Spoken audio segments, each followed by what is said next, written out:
What is up, y'all? Welcome back to the Culture Changers Podcast, episode 7.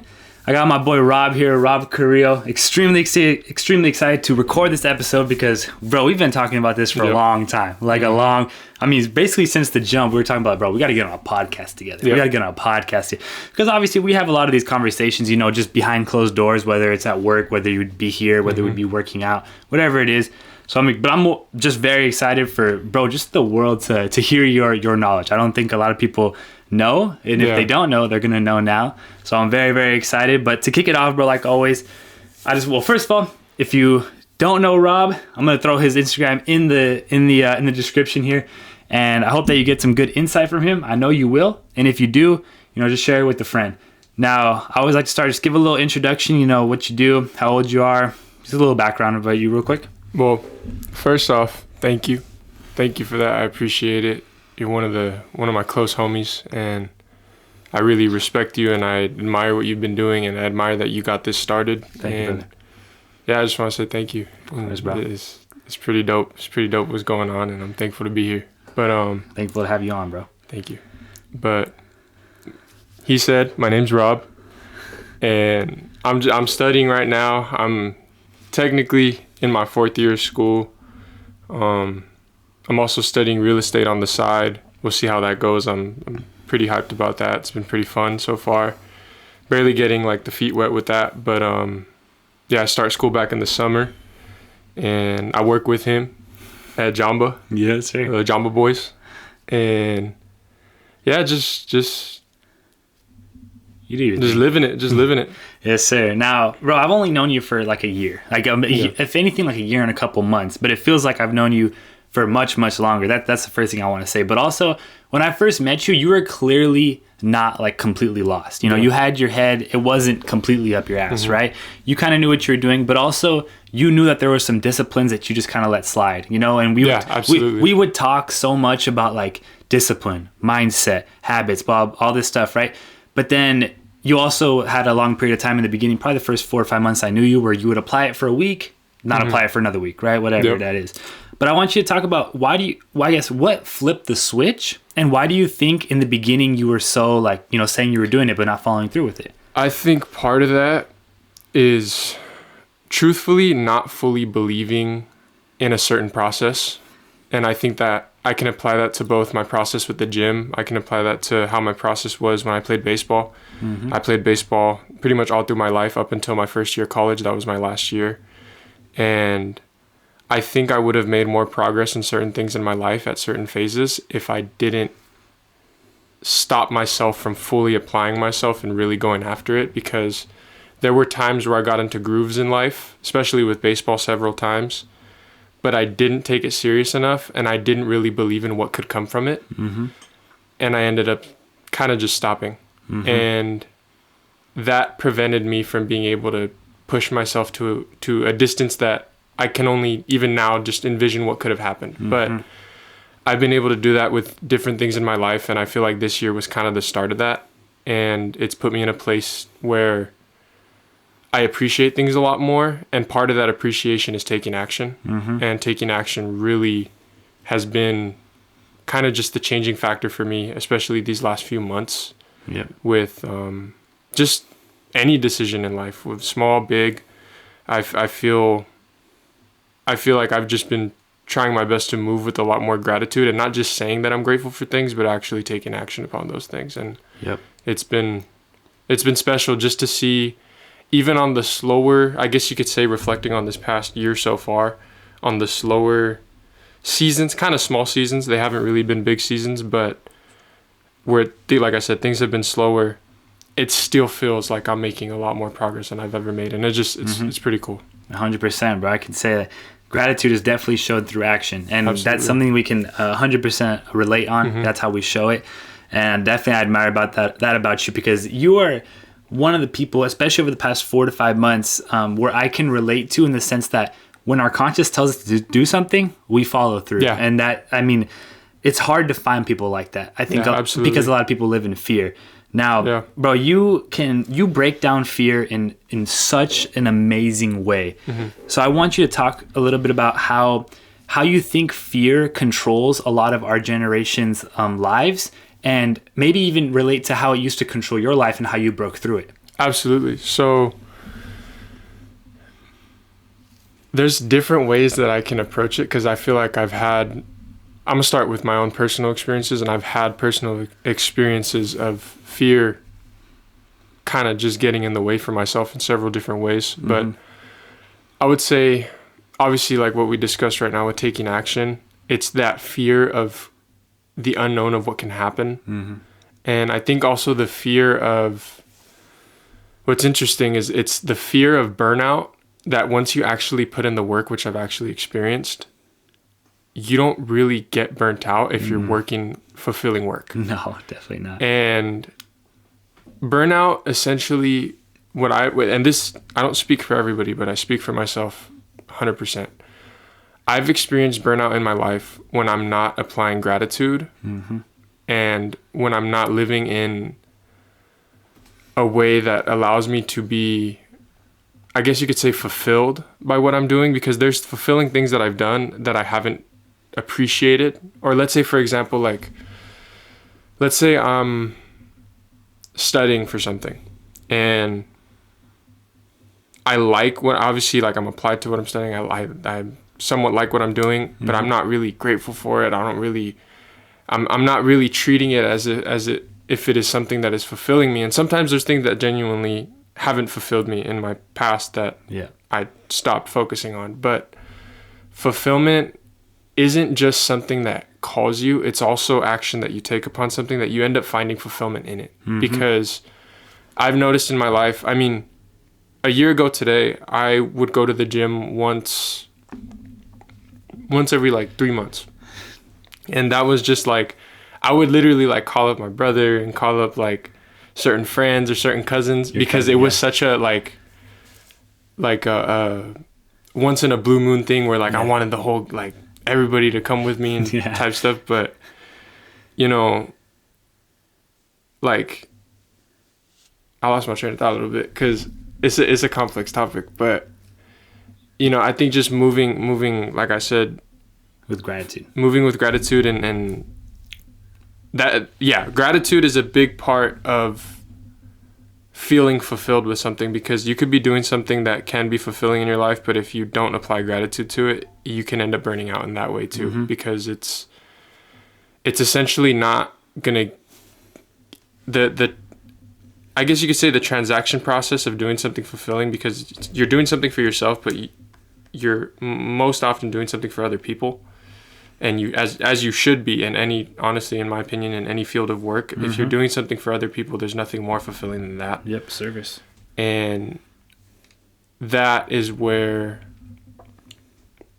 I think applying gratitude just enhances the fulfillment of not just a field of work like that, but anything you're doing in life. 100%, bro. I can agree. I think the main thing that you've done, especially over the last couple of months, that I think everyone can learn from, is that when you're grateful, like when you're showing gratitude, like how you're talking about, you're present, you know? Yeah. And if you're not grateful for whatever experience you're going through in that moment, when you're not grateful, you're not present, which means that you're not obviously going to be exchanging positive energy with other people, because you're either thinking about something in the past, being anxious about the future, whatever it may be. So I think that you bring up a great point, that if you're not grateful, you're not present, so then you can't actually be fulfilled by the work in the first place. Yep. There's no way to be fulfilled if you're not in that moment, you know?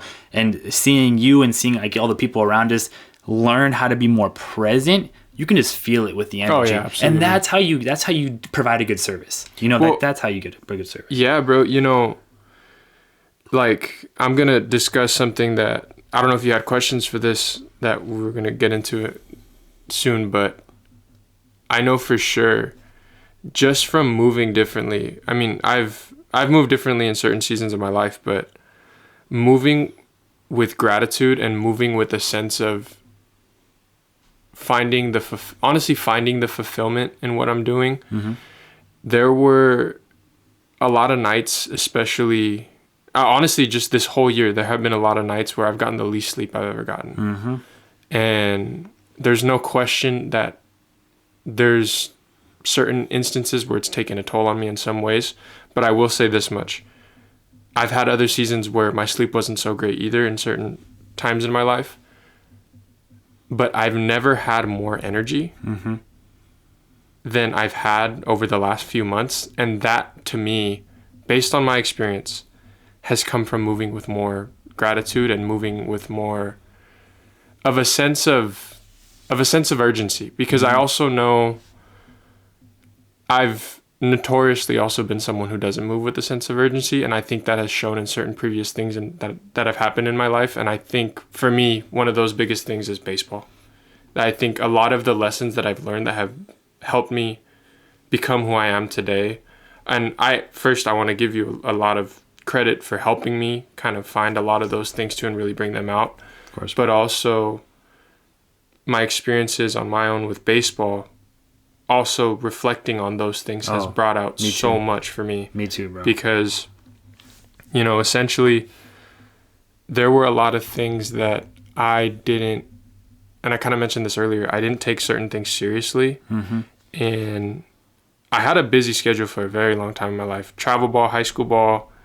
There were days where most of the day, I would say half the day was school, half the day was baseball. And a decent fraction of it, if I had one, was sleep. And I will say this much, even with a busy schedule, and a busy schedule is fulfilling in its own way. But I remember days of not wanting to get up, days of being very, very tired, very exhausted. And it didn't always feel physical, because physically, once I got up, I felt fine. Yeah.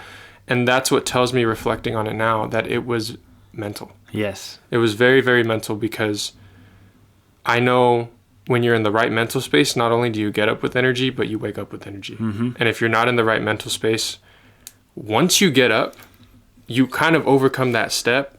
And even if you're a little groggy, which happens, yes, you're in that state of just energy.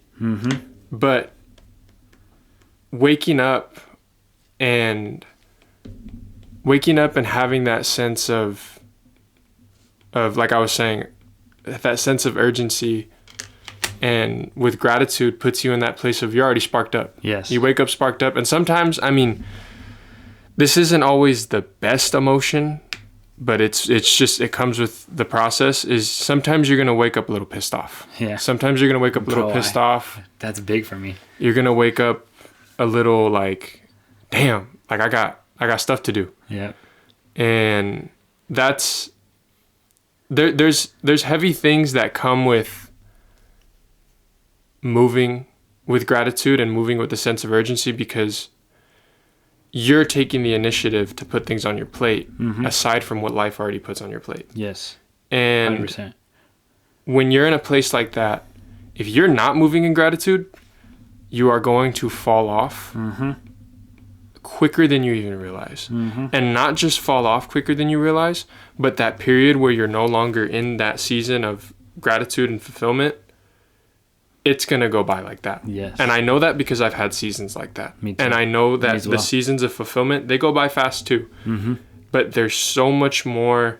The best word I can use for it is attentive.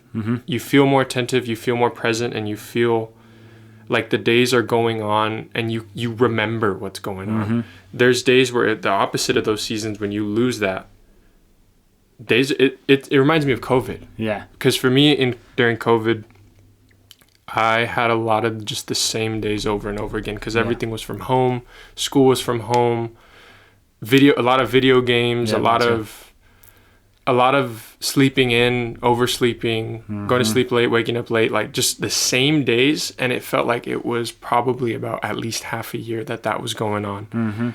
And just from reflecting on that, and also looking at the seasons where I haven't lived in true gratitude and really like with a sense of urgency, those seasons go by just as fast, just like how COVID did, because it's just repetitive. Because you're not taking action. And when you don't take action, whatever you're not doing, not only is it, because I've experienced this firsthand, not only does it eat you alive, especially once you know what you should be doing, but it also, and we're probably going to dive into this topic soon, but it also triggers anxiety, which puts you in a place of fear. And that fear puts you in a place of not wanting to move. He's paralyzed. And essentially, you're paralyzed, and you really get to a place where you're stuck. And when you're stuck, I mean, what else is happening? You're stuck. Purpose. And that's when I say, like, days kind of just happen.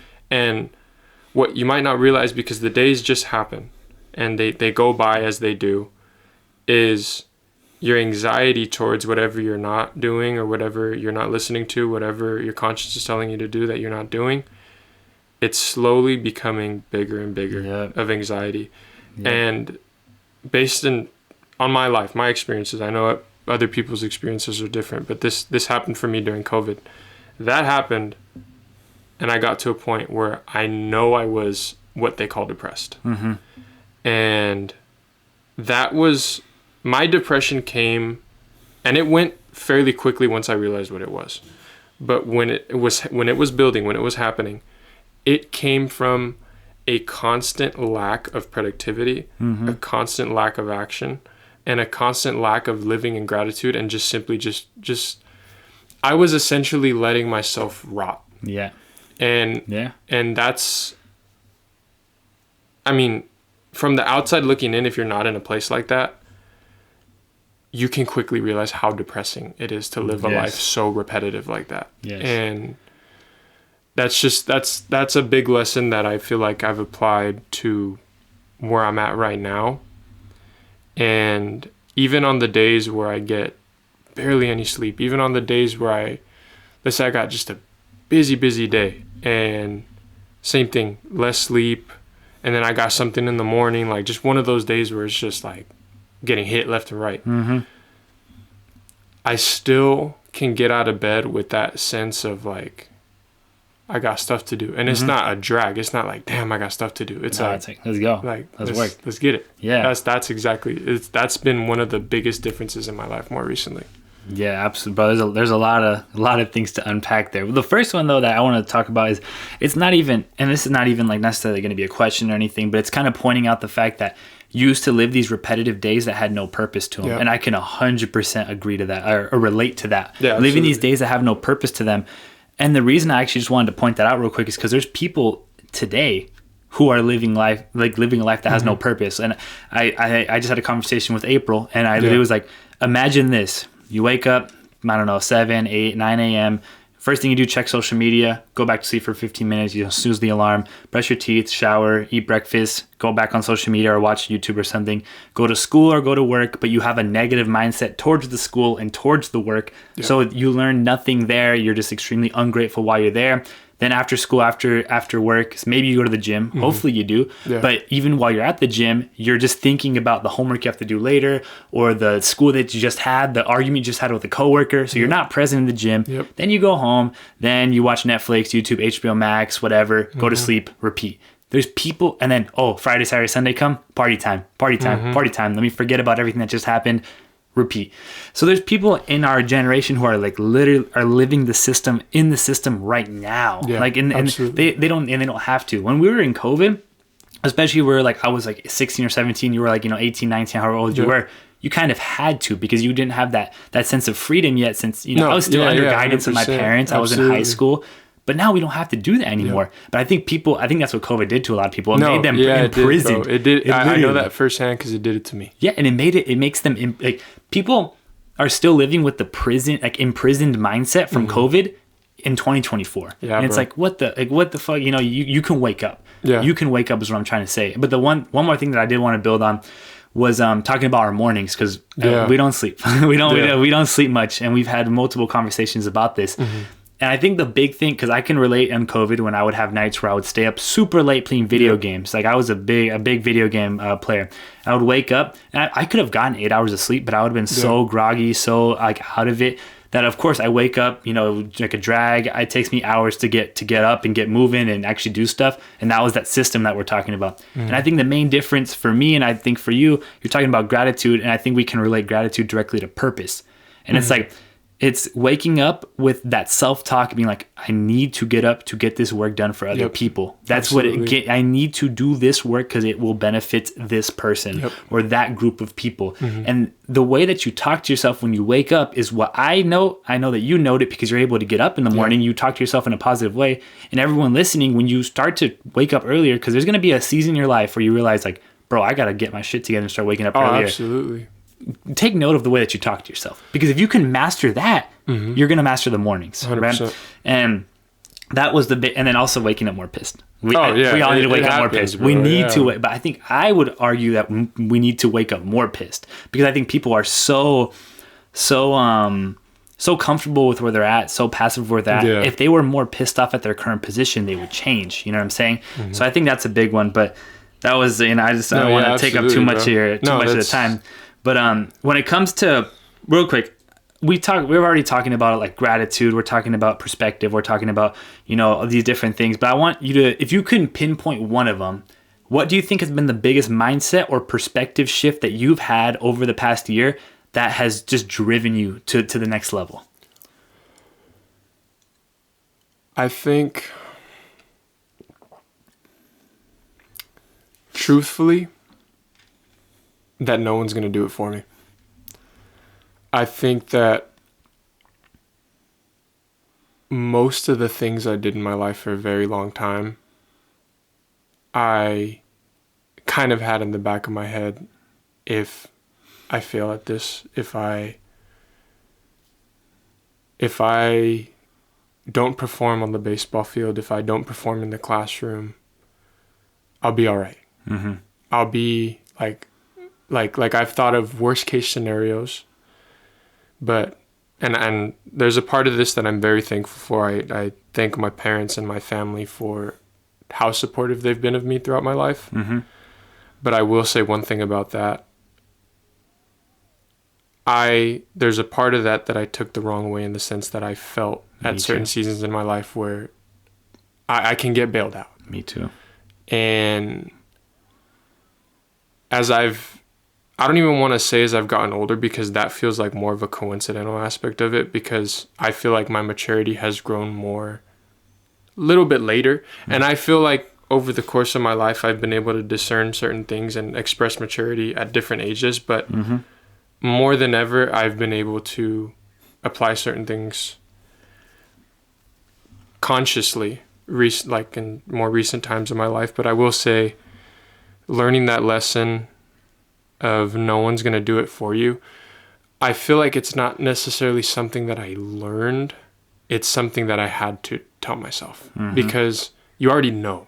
Yes. But when you're in denial of it, you kind of just live a YOLO type life of like, when the worst of the worst comes, I'll be all right. Yep. That's not true. Yep.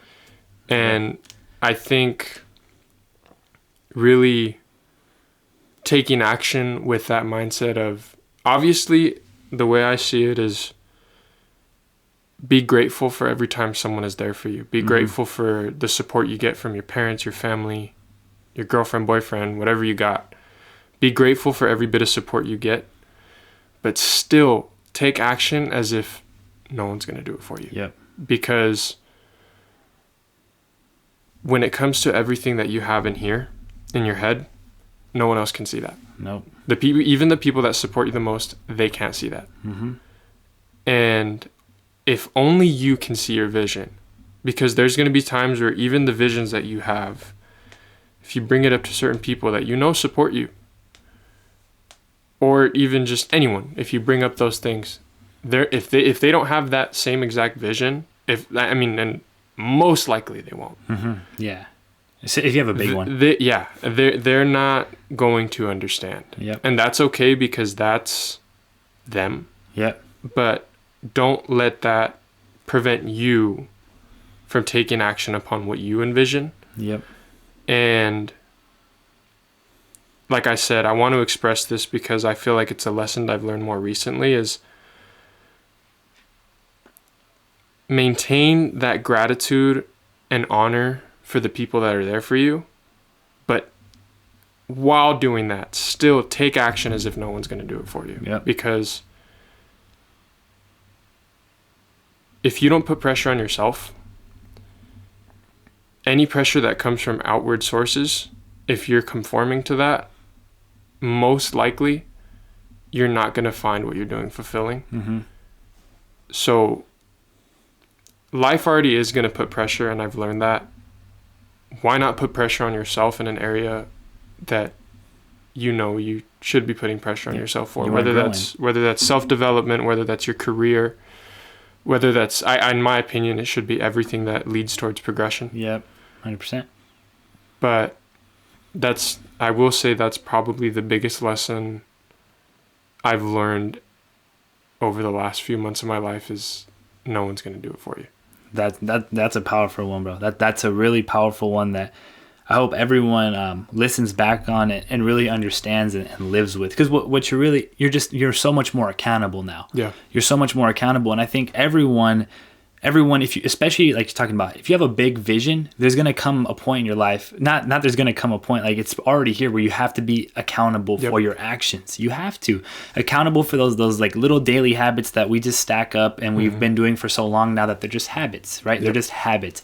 Because if you can hold yourself accountable to like those habits that we should be doing, then you can actually start to dream big and vision big and manifest things. I think people they're getting caught up using so much of their energy questioning whether or not should I be working out. Oh, bro, yeah. Just to touch on that a little bit, because I've been there too, and that's part of that lack of taking action that I've allowed to consume certain seasons of my life. Questioning what you're doing. And I know from the from the outside looking in, the truth is when you're just questioning, what am I doing? What do I want to do? What do I want to do this? From the outside, it doesn't look like you're doing anything. Yeah. Because you're all in here. Yep. And that applies to anything that stays in here. Mm-hmm. If nothing is being applied outwardly, whether that's any sort of action, if nothing that you think is being applied outwardly, the truth is it's going to appear like you're not doing anything. Yeah. And I'm not saying 100%. base how you dictate things and move entirely off of what your outward appearance is, but there is importance to it. Mm-hmm. And I think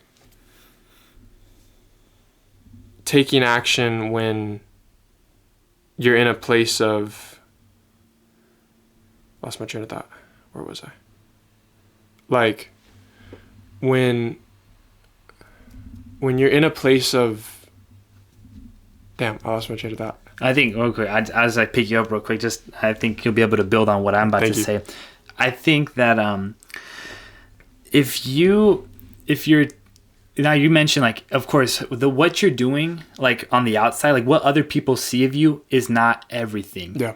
But it is, I think it's everything to yourself. And the reason that I say that is because if you think in your head that I want to start going to the gym, but should I? I want to start eating right, but should I? I want to take this relationship, but should I?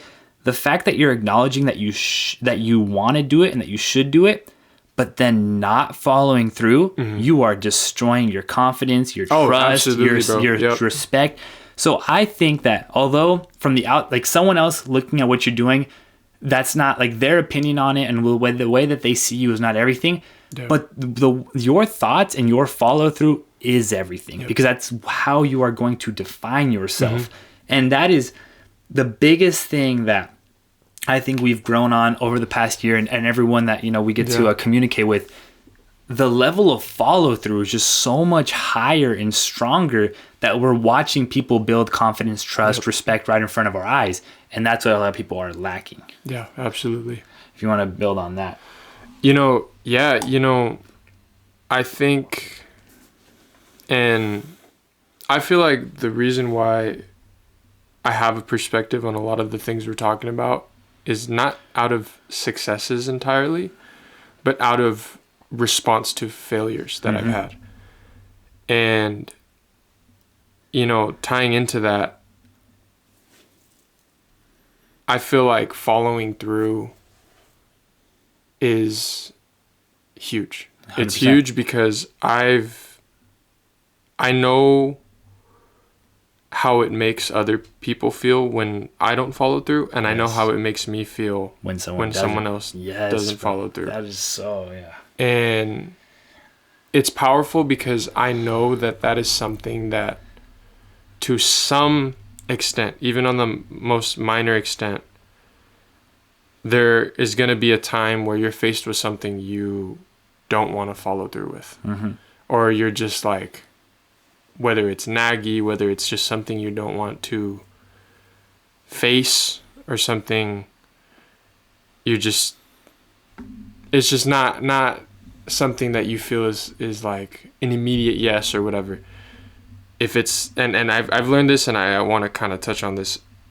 If you don't want to follow through with something, by all means, I think you should make it known. Mm-hmm. But if you are going to follow through with something, follow through with it. Yes. And I know that sounds very, very simple, but the truth is I think tying what I said there into this right here, that, you know, I lost my train of thought again. Damn, bro. I'm like, you're good. I like this because it's like, it's. No, you're good. Yeah. I think because one thing that you're talking about, bro, is like, no one forgets when you tell them that you're going to do something and you don't do it. Yeah. Like, no 100%. one forgets that, man. And I think about, like, the people who I'd call if I needed help is far in between. Like, Yeah. and the reason it's far in between is because there's so many people in my life who have told me they're going to do something, whether it's for me or not. Most of the time it's not for me. Like, if someone tells me they're going to go to the gym and start working out and they don't do it, I already know, okay, yeah, you're unreliable. You don't hold your word to yourself, so you wouldn't hold your word to me. Yeah. Is it that deep? I think so. I think so.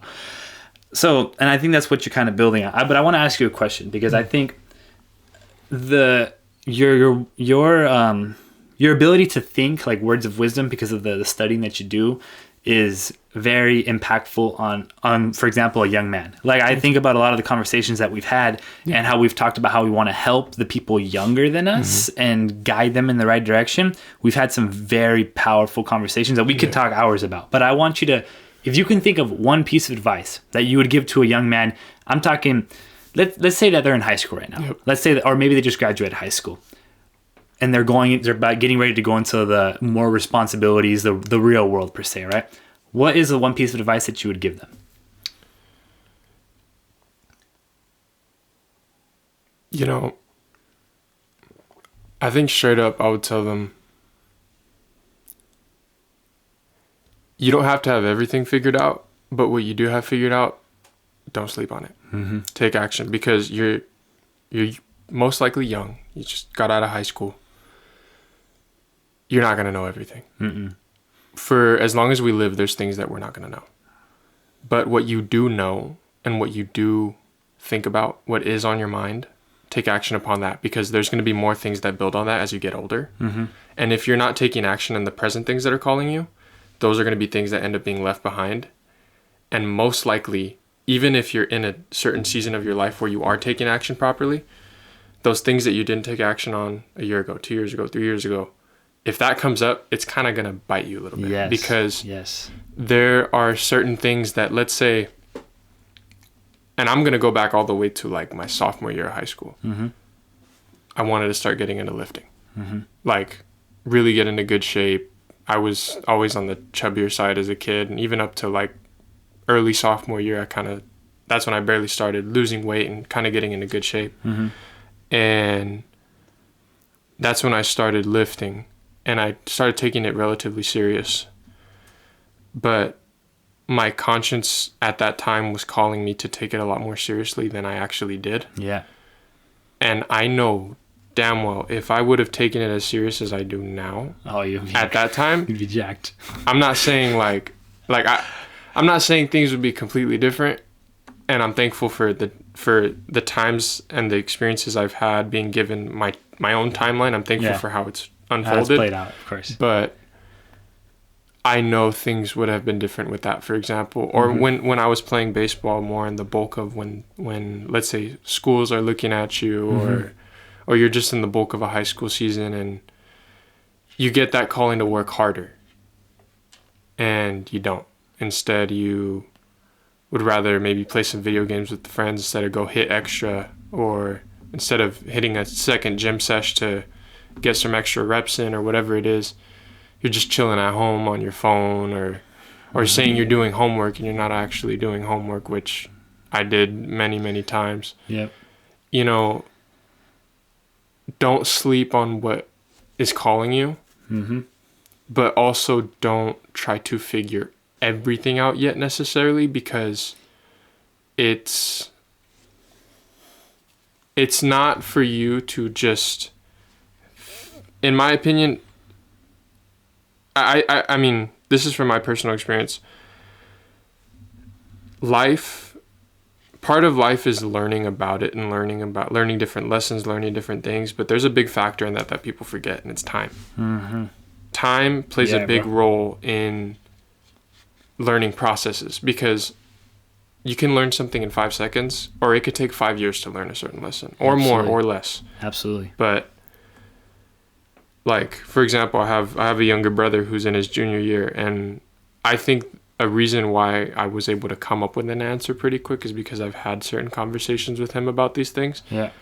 And I think just kind of that one-liner that I want to kind of just like sum up everything with is, take action on what's calling you, but don't try to figure everything out, because you're going to have to figure out more as time progresses. 100%. And that wasn't really a one-liner, but I just, that's something that I feel like hits me personally too, because that's something that I could have applied at certain seasons of my life and made drastic progress in certain areas. 100%, bro. I think I can relate to that so much. And it's just this idea, like, don't sleep on the present moment. Yeah. Like, I think that's one thing for me in my personal life that, like, faith has taught me, in the sense that the past is gone. The future doesn't concern me because it's not here. So understand, like, this present moment. And like you said, don't bank on having the perfect plan. Just don't like, understand that. Get started on whatever you want to get started on, then that path will illuminate. And I think about that so much with the Dame Fitness account, because when I first started it, I said this on one of my podcasts. If you scroll all the way down, I still have my first post on there, where clearly I had no sense of direction on it. Yeah. I was just making like an Instagram for fitness. I had no idea where it was gonna go. No idea. I didn't know I would still have it today. Yeah. But I want that page to be like that living example, in the sense that just do something that you want to do, because my conscience always telling me make a fitness Instagram, even though I was scared, even though I was embarrassed at first, even though I wanted validation from other people when I shouldn't have. I just did it, and now of course, you don't just do it and then all of a sudden the answers come. You have to be time, bro. Like you mentioned, time, and that was one thing I wanted to build on, which I'm happy it came back to my train of thought, because I think that, like, what if I just started Dame Fitness a week ago? Like, it's such a different life for me, such a different life for a lot of other people too, because like, obviously, the culture change wouldn't be a thing, like this podcast wouldn't be a thing. And I think about that a lot too, where, bro, if you have something on your mind calling you, like how you said, just do it.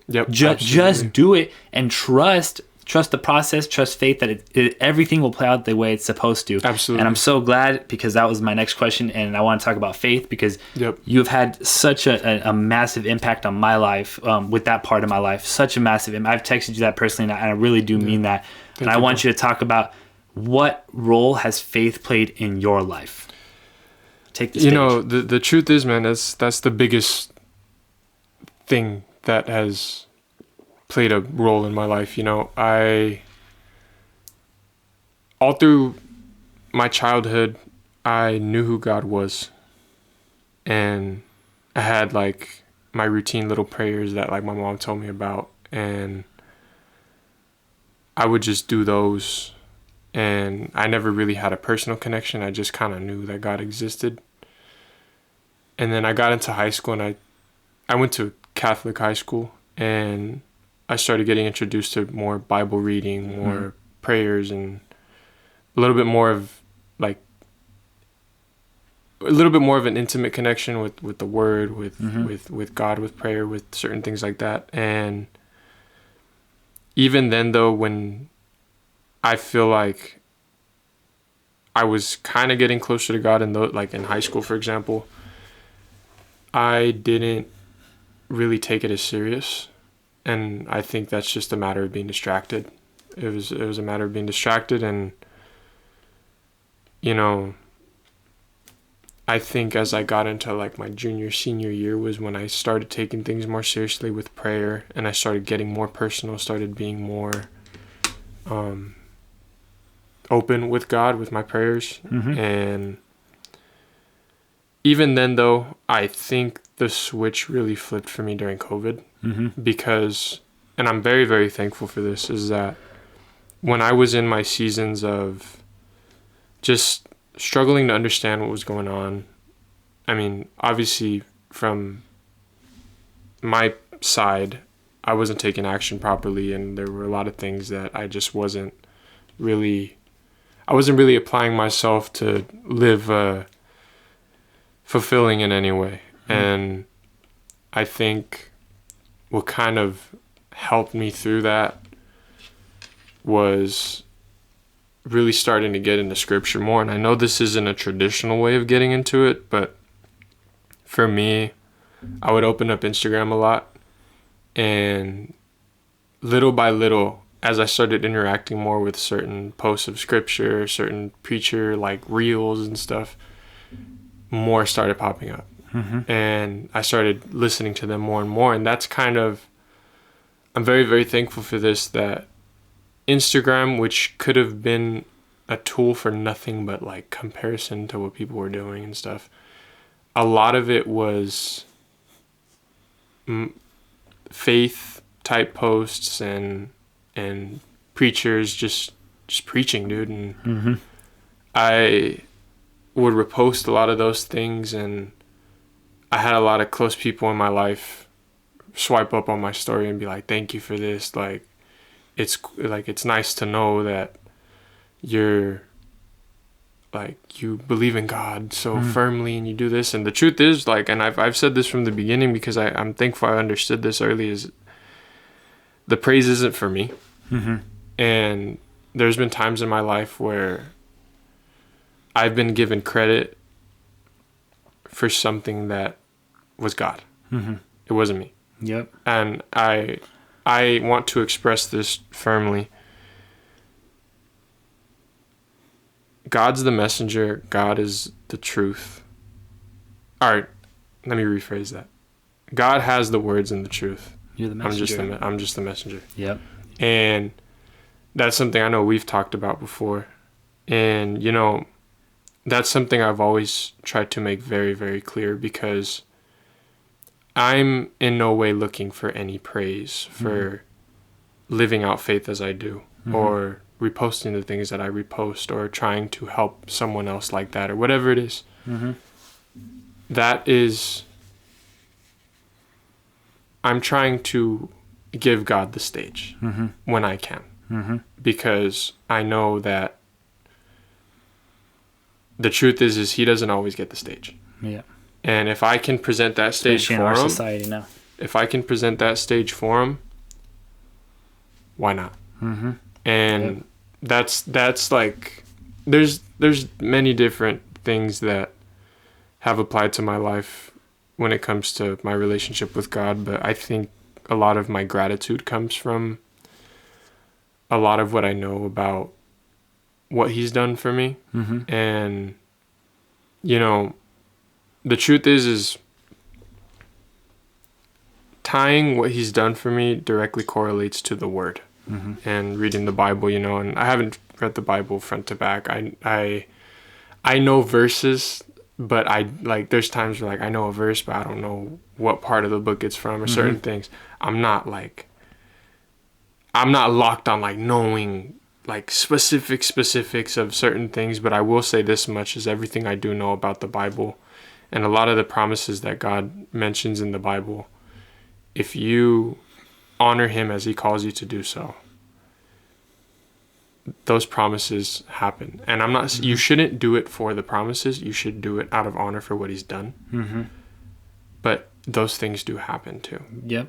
And yeah, man, I mean, it's a complex topic for me, because I feel like I could just go on and on about it.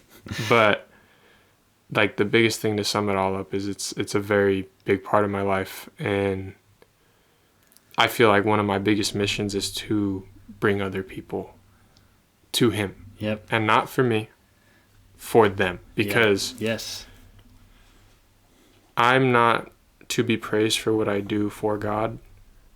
I am to lead people to praise him. mm-hmm. And my hope is that they praise him. Yep. And if I get a thank you, if I get any sort of appreciation for what I do for someone else, I'm grateful for that.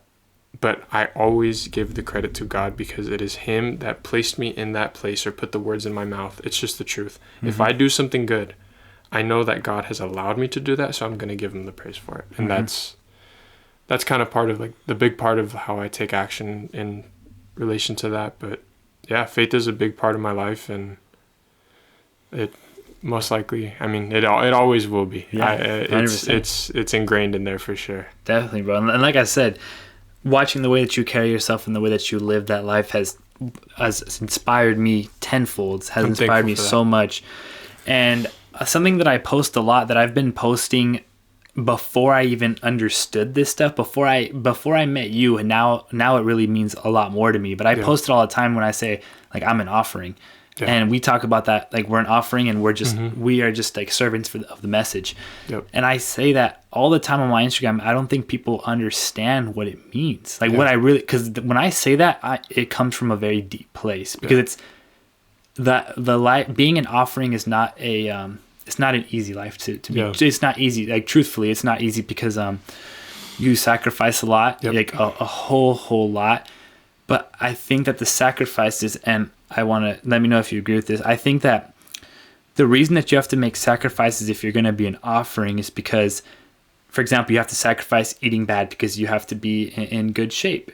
For example, you have to sacrifice going out and partying because you have to focus on your responsibilities and your tasks at hand. You have to sacrifice a bunch of YouTube and movie time because you have to read the scripture, read books.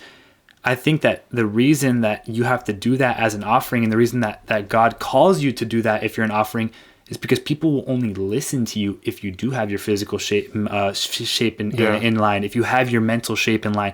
Like, and I'm gonna be super blunt. If someone's partying on the weekend, they're trying to tell me about God, I will not take them seriously for a minute. I won't. I will actually think that they're disrespectful. To be honest, I will. And people don't want to hear that, but I'm just being so truthful. I think it's disrespectful, because I know, because when I think of hangovers, I don't think of hangovers as like a chemical reaction or whatever they are. I think of them as God telling you stop drinking. Yep.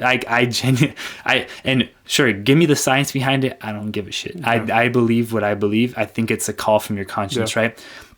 Now, one thing that you said, bro, and I wrote this down because I think it was so good. And it was like, when you felt like you didn't understand what was going on, what allowed you to find what was going on, I guess, for lack of better terms, was leaning on faith and understanding these things deeper. Would you say that that's the gateway for people to find purpose in their life? Absolutely. I mean, it's an easy yes, and emphasizing on that requires, obviously, reflection for me on my personal experiences, and obviously the word and prayer, and just certain things that play out when it comes to trying to live a life in faith and trying to honor God to the best of your ability. And I think one thing is, and this is a big one, I don't know if it directly ties into the question you're asking, but it definitely is something I want to touch on, and it does relate to the question. You know, believing in God or living a Christian life, it's not an exclusive club. It's not an exclusive club that you have to like to give yourself to God. Giving yourself to God is just giving yourself to God. The actions you take to honor him and follow his word and follow through with that is dependent solely on you. Mm-hmm. But I want to emphasize on this because I think it's a problem when it comes to how, from outside looking in, how people see Christianity or how people see the church. and it is a big problem in certain churches, is it's made to seem like it's an exclusive club, that if you don't live a certain way or don't do a certain this or that, that you're not welcome. Mm-hmm. You've been welcome every second of your life. It's your choice to accept that welcoming and to show gratitude and live in gratitude for that welcoming. Mm-hmm. And I think and I speak for us people, I guess you could say, that are Christians, and I'm not speaking for every Christian, but I know there's a lot that don't do a very good job of making it seem, or not even making it seem necessarily, but there's a lot of Christians that don't do a good job of making people understand, and you don't even have to make them understand, but simply, I'm trying to word it very, very simple, because it's that, like, I don't think they make the lifestyle look attractive, even though being in alignment's the greatest thing ever. That's definitely one part for sure, is a lot of Christians, and I think the truth is what makes it seem like Christians are hypocrites is they claim something and they're not taking action upon it. What people don't always understand about Christianity is you can't pull rank on somebody for being a Christian. You're not better than anyone else for being a Christian. Mm-hmm. You're actually understanding that I am imperfect, mm-hmm. and I need God and His Word Guidance. to guide me, mm-hmm. to figure things out. Mm-hmm. Because I can't figure everything out on my own. Mm-hmm. And there's going to be certain things in your life that you can't fully take on all by yourself. Yes. And submitting to God in that way, knowing that He's going to handle the uncontrollables and you can handle the controllables, that is part of that process. But a lot of Christians, and I think not just a lot of Christians, but a lot of people that believe in God, kind of make it seem like it's this, like I was trying to say earlier, like this exclusive club of people that are perfect, and that people all of a sudden, like when people like claim Christianity or claim that they believe in God, if someone is committing a sin, they start shaming them, and it's like, that's not what we're called to do. Mm-hmm. We come to God because we are imperfect. Regardless of what we do, we were already born into it. So why are we to judge other people? And here's the thing, and this is a big one. There's a difference between judgment and pointing out the truth. Mm-hmm. And I want to make that clear, because I respect anyone that points out the truth. But I think, and I think this speaks for this is something that I hope everyone can apply in a progressive manner, in a way that I hope is like, I hope I can express it properly. We're not called to judge, but we're called to tell the truth. Mm-hmm. And I think however you present the truth, whether you're more of a stickler about it, whether you're softer about it, always stand firm in the truth. Mm-hmm.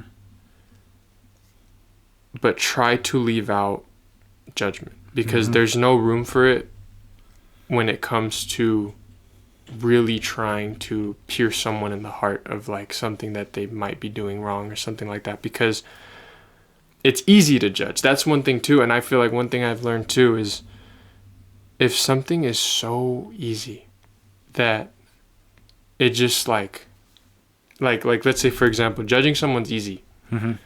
because it's that instant gratification of you feel like you're better than somebody. Yes. And that's that ego, that's that pride telling you, like, since you don't do it and they do it, they're lower than you on the rank or whatever. And it's like, that's not how it is. No. Because we all fall short in our own ways.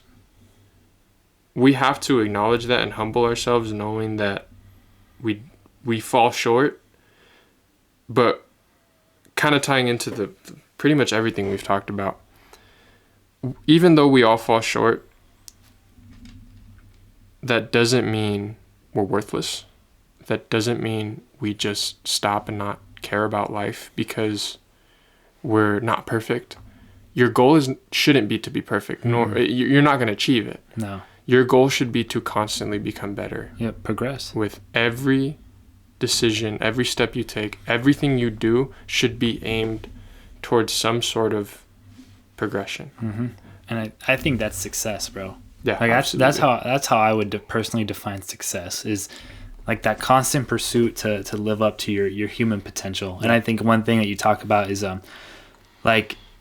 we're not called to judge people. We're not called to exclude people from. We're not called to do that, because I believe strongly that if you do believe in God and if you believe in a power that's greater than anything, you understand that we're all human. Yep. You understand that we're all human, and that means that all of us are the same in some way, shape, or form. Yeah. And I think one thing that realization has had done for me is that I believe in people a lot, because I see that what I've been able to do in the past year. I've seen what you've been able to do, what everyone in the culture changes have been able to do when they just commit to something. I've seen it now. So the fact that I've seen what people can do if they really just commit to something, it's made me believe in just other people in society so much, so that when they don't follow through, it leaves me with a whole mix of emotions, because there's a part of me that's like, don't do that to yourself. There's a part of me that's like you're unreliable, like piece of shit. There's all these 100%. Mix of emotions.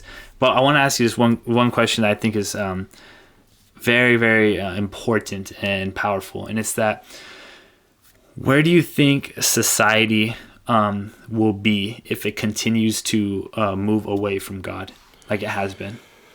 I mean, I think, I don't want to say it as in a way of where society will be necessarily, because I think the truth is we can already kind of see where it's headed.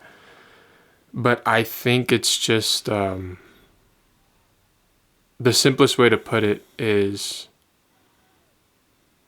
lost. And there's people that can live a productive life, live a life of structure and organization and discipline and great quality traits in life that leave them with a pretty solid life. But I'm speaking for myself, and if it helps someone else, that's all I hope for. But when you apply God and His Word to anything you're doing, there's a different power and a different sense of fulfillment that you get from anything you do. Mm-hmm. Because the truth is when you apply God and what He tells you to do to whatever you're doing, not only do you move with more fulfillment with what you should be doing, but let's say you shouldn't be doing something and you're about to do it, but you actually apply what God tells you to do. That actually helps you discern, hey, maybe I shouldn't do this. Mm-hmm. And I think that's one thing that is huge when it comes to seeing where the world is going from the outside, kind of looking in on everything, is people, and I apply this, I envision this specifically with like very, very rich people that make a lot of money, which I think is great for what it is. But the truth is too, is a lot of us define success by money and materialistic things, and we forget that part of that should be fulfillment. Mm-hmm. And if we look at it, like I said, if we look at it from the outside looking in, how many people make money doing something they shouldn't be doing? A lot of people. How many people make a lot of money and are still miserable? A lot of people. And it goes both ways. There's people that don't make a lot of money and are happy. There's people that don't make a lot of money and are miserable. Yeah. There's just different perspectives on life. But I will say this much coming from my own, that there is nothing wrong with chasing success. There's nothing wrong with chasing wanting more. There's nothing wrong with chasing, obviously you want to be in a place, especially as a man, to provide. Mm-hmm. Especially if you want a marriage, family, whatever you got, your parents, you got anybody you got, you want to provide for them. Yes. But, you know, it's not all about the money or the success or the outward appearance. And the truth is what I've learned is no matter what I obtain, that is not as fulfilling as the work that I'm doing. Mm-hmm. And of course, there's nice things that I want in life, nice cars, nice house, like be able to buy my girl whatever she wants, my kids, my family, whatever they need. But here's the thing too. Why not do that where you're at right now? Yeah. And I'm not saying just buy. Like, some of us aren't in a financial position at certain times. Some of us are struggling. Some of us are wherever you're at in a season of your life. It's not just buying or purchasing. It's simply giving and sacrificing and offering. Yes. Why not do that for the people that you want to do it for later on? Yes. Why not look out for them? Why not take care of them now? Why not be there for them now? Why not encourage them now? Yep. Because I think if you practice that with not just the people that you hold close, but I think when you treat society that way, mm-hmm. without expecting anything in return, it's pretty hard to get hurt. Yeah. It's pretty hard to get hurt because you are in a place where no matter what happens to you, you care less about what's happening to you. You care more about how you're helping other people. 100%. And that is, for me in my life, at least, is where I find so much fulfillment that I don't care about what I get in return. Mm-hmm. And it's not out of necessarily, like, how do I say it? It's not out of, like, of course, like, it feels good to get things in return, but that's not what I do it for. Mm-hmm. With the people I really care about, I care about what I can do to impact them. Mm-hmm. And it's as simple as that. I feel like things, not even worrying about if things will go in your favor or not, and simply just being like, what can I do to help them? Yeah. That's huge, dude. Because like, just like what I said earlier, it's hard to get hurt when you live a life like that, because you're not leaving that open space to be hurt out of disappointment from other people. And I know that, like, when it comes to certain areas of life, like holding people accountable and holding people firm to, like obviously, like, when people don't follow up with their word, it's disappointing. But how I see that is, regardless of whether people lift me up or pull me down or let me down or whatever they do to me, if I really don't like what they did, I already forgave them. Yeah. And it's just simply trying to live a life of selflessness that I think is it's very difficult. Yeah. But there's nothing more fulfilling than that, because it's the pain that you feel in life will come from the sacrifices and from the hard work, not from being hurt by other people. There's a difference in hurt, because that can create different negative emotions that aren't very good. Mm-hmm. I think when the pain is from the grit and from the hard work and, like, simply just being selfless, sacrificial, there's fulfillment to that hurt. Yes, 100%. Versus that selfishness of wanting someone or something else to conform to let's say, for example, what you wanted them to do, whatever it was.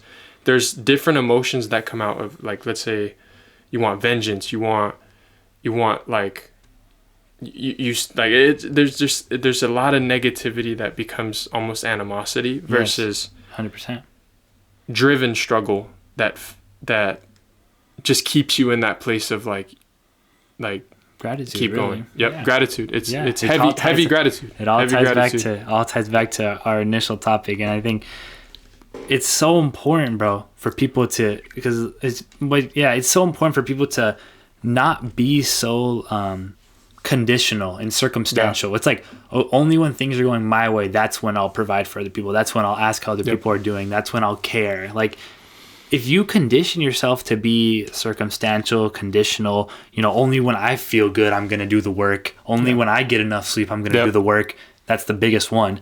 When you condition yourself to operate in that manner, nothing you do is going to come off as genuine. No. It's not going to come off as genuine. So you're not going to get because like you said, you're not expecting anything in return. But if you do want karma to come back and reward you, you have to be doing it out of place of a genuine place. Yep. Very intentional with it, intentionally giving love, intentionally giving back.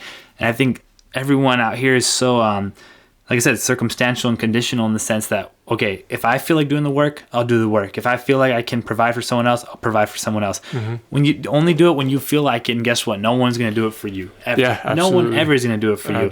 Now, we're running low on time here, but I want you to, if you can give, bro, a message to your former self. I love to end off with this one. I think it can be extremely powerful. And one thing that I noticed, a constant topic that came up, was that you feel like your old self was very unserious about the things that he did, whether it was his gym, whether it was baseball, whether it was school, whether it was faith. Everything was unserious. Yeah. And I want you to go back to that version of yourself. Let's say the COVID version, when you were the most lost you've been. If you could tell him one thing, what would it be?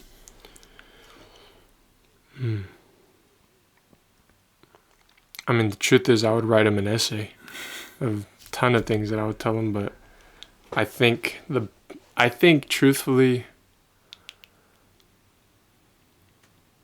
honestly, the question you asked earlier about what I would tell someone getting out of high school, going into college, it would be very, very similar to that. Yeah. You're not going to have it all figured out, so don't put that pressure on yourself to be perfect. Mm-hmm. But everything that is calling you, get on it. Yep. Because that would work. That would have put me in a place with a different type of drive than I had. And I think anyone that is on the younger side, or anyone that's just hasn't gotten off of their ass yet, if they hear that, because the truth is a lot of people don't get off their ass because they feel the need to be perfect. Mm-hmm.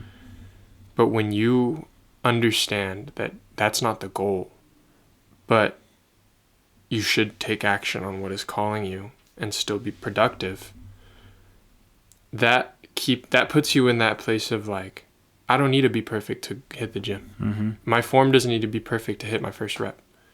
I got to perfect it over time and get good. Mm-hmm. But when I start with something, it's like starting driving.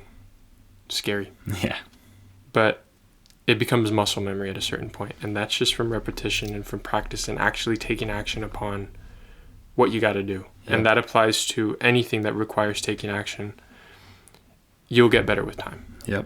And if you don't, it's not for you. It is what it is. Yeah. But at least you learned. At least don't stop taking action. Yep. And that's probably the biggest message I would tell my previous self is don't try to be perfect, but have a sense of urgency and work really hard.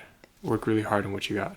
Thank you for having me, bro. I appreciate your time like always. I mean, it's like I said, we've had these conversations like that have been like 3 or 4 hours long. I mean, just over time, when this was, long overdue. I just want to say thank you, bro, for giving your insights, for coming on the podcast, bro. It's a huge, like I said, having you in my life is a huge blessing. You've taught me so much we've been able to bounce so many ideas off of each other that truthfully I'm going to be forever grateful for.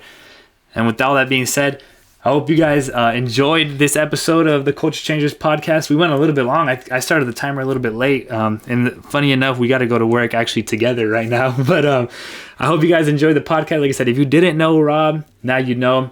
He has some amazing insights that I'm sure that if you message him on Instagram, he'd love to help you out a little bit more. He's always been one to share his knowledge, always been one to answer questions willingly, and that's something that we can all appreciate about Rob. That, like I said, I'm gonna put his Instagram in the description for you if you have any questions, because I know that, dude, there was a lot of things that we didn't even get to touch on. That I wish you could have built more on. We'll run it back. Yeah, we'll run it back. We're gonna run a part 2. Again, I just want to say thank you, bro. I appreciate you. If you listened all the way through, whether you're listening audio, whether you're on YouTube, hope you enjoyed the podcast. And if you did, if you know Rob, or even if you don't know Rob, you want to share his message, please do to a fellow young man who needs to hear some of these messages. Absolutely. But again, thank you so much for listening.